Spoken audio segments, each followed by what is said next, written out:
कहानी की शुरुआत में माफिया बॉस फ्रैंक को दिखाते हैं, जो कि 14 साल जेल काटकर फाइनली बाहर आ चुका है। जेल में जाने से पहले फ्रैंक का बदमाशी में बहुत बड़ा नाम था, लेकिन अब उसकी चौड़ पूरी तरीके से खत्म हो चुकी है। जो धंधे वो जेल जाने से पहले किया करता था, जैसे कि प्रोस्टिट्यूशन और ड्रग्स, वो अब कोलंबियन गैंग और चाइनीज गैंग मिलकर कर रही थी।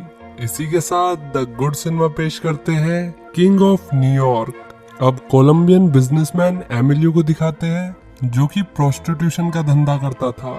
वो एक फोन बूथ में कॉल करने के लिए गया और कुछ लोगों ने वहां पर आकर उसे फोन बूथ के अंदर भूत बना दिया।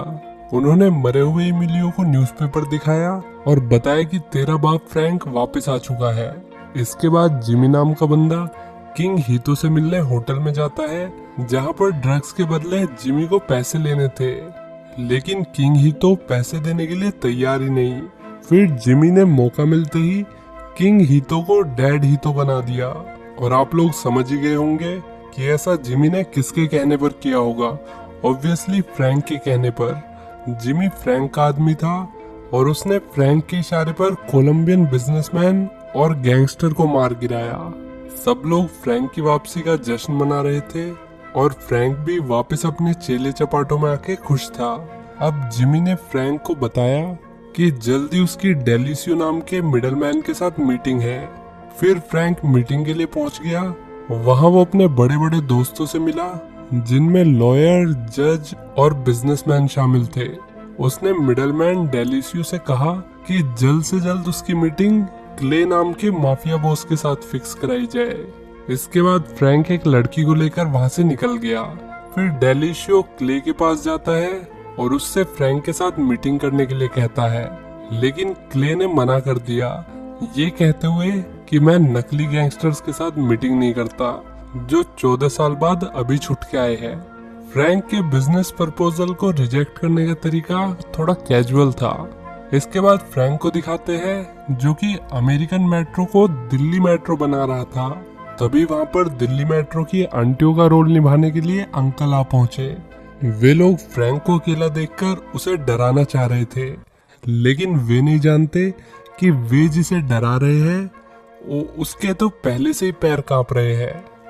हालांकि फ्रैंक के पास एक गन थी, जिसके चलते ये लोग फ्रैंक से ज्यादा फ्रैंक नहीं हो पाए।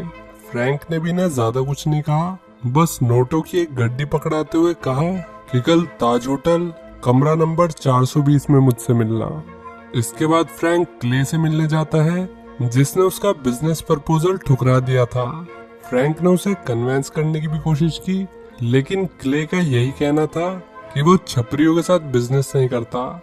इतनी बेइज्जती मैं तो न सहता फ्रैंक भाई।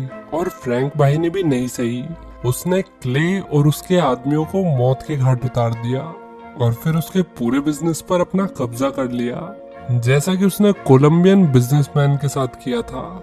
इसके बाद फ्रैंक एक मीटिंग में मेयर से मिलता है। उसने मेयर से पूछा कि शहर के हॉस्पिटल को कितनी फंडिंग की जरूरत है, तो मेयर ने बताया 16 मिलियन डॉलर्स की, जो कि अभी गवर्नमेंट के बजट से बाहर थी। 16 मिलियन की फंडिंग जोड़ने का काम फ्रैंक ने अपने सर पर ले लिया। वो जानता था कि अगर उसने हॉस्पिटल को ठीक करा दिया तो आसपास के सभी लोगों का सपोर्ट उसे मिल जाएगा और फिर गवर्नमेंट उसके खिलाफ कुछ नहीं कर पाएगी। यहाँ तक कि वो नेता भी बन सकता है। वैसे भी नेता बनने के लिए जो टॉप क्वालिफिकेशन होती है वो उसने पूरी कर रखी थी, जेल में रहना। यहाँ पर 3 डिटेक्टिव टॉमी, रॉय और डेनिस भी थे, जो फ्रैंक को बड़े फ्रैंकली अपने साथ बाहर ले गए। दरअसल फ्रैंक के आदमियों ने एनरिको नाम के बंदे को बहुत मारा था, लगभग अधमरा ही कर दिया, क्योंकि एनरिको कोलंबियन ड्रग लॉर्ड के लिए काम करता था और वो पुलिस के साथ मिलकर फ्रैंक के खिलाफ गवाही देने वाला था कि उसने ही जेल से निकलने के बाद कोलंबियन गैंग के ड्रग लॉर्ड्स को मारा है। इसी बीच डेलिशियो वोंग नाम के चाइनीज गैंगस्टर से मिलता है। उसने फ्रैंक की तरफ से वोंग को बिजनेस प्रपोजल दिया। वोंग चाहता था कि उनकी डीलिंग कैश में हो। उसके पास 200 मिलियन के बराबर का माल था। वो जानता था कि फ्रैंक इतना कैश नहीं दे पाएगा, इसलिए उसने ऐसी शर्त रखी। इस पे डेलिशियो ने कहा कि उन्हें यानी कि फ्रैंक और वोंग को आमने सामने बैठ के बात करनी चाहिए। इससे अगले दिन जिमी एक रेस्टोरेंट में जाता है जहां पर एक बुजुर्ग महिला और उसके पोते को देखकर उसने उन्हें कुछ पैसे दे दिए। तभी वहां पर डिटेक्टिव और पुलिस ऑफिसर्स पहुंच गए और उन्होंने जिमी को अरेस्ट कर लिया। इधर फ्रैंक और चाइनीज गैंगस्टर वोंग के बीच में बिजनेस डील चल रही थी। वोंग फ्रैंक के हर प्रस्ताव को ठुकरा रहा था, जिसके चलते फ्रैंक का मुंह ठोंगे जैसा बन गया। होटल पहुंचते ही उसे जिमी की गिरफ्तारी के बारे में पता चला और उसने अपनी पूरी जी जान लगा दी जिमी को छुड़ाने में। जल्द ही पुलिस को जिमी को छोड़ना ही पड़ा, क्योंकि उन पर फ्रैंक की वजह से मेयर का दबाव पड़ रहा था। मौके पर तीनों डिटेक्टिव आ जाते हैं और वो इस बात से काफी नाराज थे कि जिमी को छोड़ दिया गया। फ्रैंक की लॉयर ने बताया कि अगर उन्होंने फिर से जिमी को हाथ लगाया तो उन्हें कोर्ट का दरवाजा खटखटाना पड़ेगा। दूसरी तरफ चाइना टाउन के अंदर फ्रैंक और उसके आदमियों ने वोंग और छोटी छोटी आंख वाले उसके साथियों पर हमला कर दिया। फ्रैंक के आदमियों ने वोंग के आदमियों को मार डाला और वोंग को बंदी बना लिया, जब तक कि उसने अपने सारे सीक्रेट्स रिवील नहीं कर दिए, और फिर उन्होंने वोंग को मार डाला। कुछ दिनों बाद फ्रैंक की डोनेशन से हॉस्पिटल फिर से चालू हो गया, जिसके चलते फ्रैंक फिर से न्यूयॉर्क सिटी का किंग बन चुका था। ये देखकर डिटेक्टिव डेनिस की बहुत जल रही थी। वो सोच रहा था कि हम यहाँ दिन रात काम करके भी कुछ नहीं उखाड़ पा रहे और ये 2 नंबर का काम करके नाम बना रहा है। डेनिस ने कहा कि कानून फ्रैंक जैसे लोगों के लिए बना है और अब उसके पास इतना पैसा है कि कानून के तरीके से उसे पकड़ना ऑलमोस्ट इम्पॉसिबल है। फिर डेनिस ने एक प्लान बनाया जो कि कानून की नजरों में तो इलीगल था, लेकिन फ्रैंक को पकड़ने का यही सिर्फ एक रास्ता था। हालांकि रॉय उसके प्लान से खुश नहीं था और उसने इसमें पार्टिसिपेट करने से मना कर दिया। फिर एक क्लब दिखाते हैं जहां पर बढ़िया पार्टी चल रही थी। फ्रैंक भी यहीं पर था। तभी डेलिसियो अपने साथ एक आदमी को लेकर आया जो कि उसके हिसाब से ड्रग डीलर था। उसने फ्रैंक के साथ डील करने की कोशिश की, लेकिन बात कुछ बनी नहीं। तो उसने कहा कि वो अपने बॉस से बात करके एक नया प्रपोजल लेकर आएगा। बाहर जाते ही उसे गार्ड मिला और उसने गार्ड को गोली मार दी।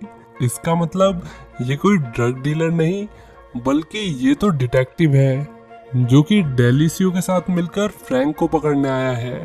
गार्ड के मरते ही वहां पर हथियारबंद लोग पहुंच गए और उन्होंने क्लब में गोलियां चलाना शुरू कर दिया। इस गोलीबारी में फ्रैंक बड़ी मुश्किल से जिमी को लेकर निकलता है। हालांकि अटैकर्स में से एक उनकी गाड़ी पर लटक गया। जिमी ने जब उसका मास्क उतारा तो उसे पता चला कि ये तो डिटेक्टिव है। फ्रैंक ने उस डिटेक्टिव को बेरहमी से मार डाला। अब अपने साथी की मौत के बाद डिटेक्टिव्स फ्रैंक और जिमी का पीछा करने लग गए। बहुत देर तक कार चेस के बाद फ्रैंक उनसे पीछा छुड़ाने में कामयाब रहा, लेकिन तभी उनकी कार का एक्सीडेंट हो जाता है। कार में से जिमी बाहर निकला और वो टॉमी पर गोलियां चलाने लगा। मौका मिलते ही उसने टॉमी को मार डाला। इधर डेनिस फ्रैंक को ढूंढ रहा था, लेकिन फ्रैंक उसे कहीं नहीं मिला। और फिर जब उसने जिमी को टॉमी की हत्या करते हुए देखा तो उसने तुरंत जिमी के अंदर कई सारी बुलेट्स उतार दी। इसके बाद हम टॉमी का फ्यूनरल देखते हैं, जहां पर डेनिस अपने दोस्त टॉमी को श्रद्धांजलि देने आया था। वो जल्दी यहाँ से निकल गया। तभी यहाँ पर एक कार आती है और उसमें था फ्रैंक, जो यहाँ डेनिस से जिमी का बदला लेने आया था। एक गोली में डेनिस की कहानी लिखकर वो यहाँ से निकल गया। वापस हेडक्वार्टर पहुंचकर फ्रैंक डेलिशियो से मिलता है, जिसे उसके आदमियों ने बंदी बना रखा था। डेलिशियो ने बताया कि पुलिस ने उसे 50 मिलियन देने का वादा किया था और साथ ही आजादी भी, वो भी सिर्फ फ्रैंक की लोकेशन बताने के बदले। ये सुनने के बाद फ्रैंक ने अपने आदमियों को डेलिशियो को जिंदा दफनाने का ऑर्डर दे दिया।